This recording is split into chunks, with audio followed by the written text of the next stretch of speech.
കാത്തിരുന്ന ആരവ്. ഒരു മനോഹരമായ വസന്തകാല പ്രഭാതമായിരുന്നു. ആരവെന്ന ചെറിയ കുട്ടി ബസ് സ്റ്റോപ്പിൽ നിന്നു. ഇന്ന് സ്കൂളിന്റെ പിക്നിക് ദിനമായിരുന്നു. അവൻ വളരെ സന്തോഷത്തിലായിരുന്നു. അവന്റെ ബാഗിൽ പലഹാരങ്ങളും വെള്ളവും ഉണ്ടായിരുന്നു.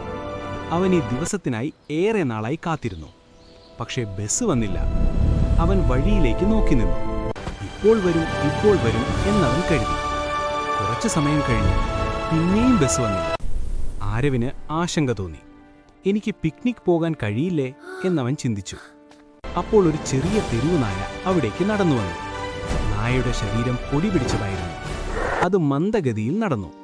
ഇടയ്ക്കിടെ നിർത്തി ചുറ്റും നോക്കി. പിന്നെ വീണ്ടും നടന്നു തുടങ്ങി. അത് അടിയന്തരമായി ഓടിയില്ല. അത് ശാന്തമായി മുന്നോട്ടുപോയി. ആരോ നായയെ ശ്രദ്ധിച്ചു നോക്കി. നായ ഭയപ്പെട്ടില്ല. അത് ക്ഷമയോടെ നടന്നു. അത് കണ്ടപ്പോൾ ആരവിന്റെ മനസ്സിലൊരു ചിന്ത വന്നു. കാത്തിരിക്കുക എന്നത് മോശമല്ല. കുറച്ചു സമയം കാത്തിരിക്കാം എന്നവൻ കരുതി. അവൻ ശാന്തനായി നിന്നു. കുറച്ചു സമയത്തിനു ശേഷം മഞ്ഞ നിറത്തിലുള്ള സ്കൂൾ ബസ് വന്നു. ആരവ് സന്തോഷമായി ചിരിച്ചു. അവൻ ബസ്സിൽ കയറി.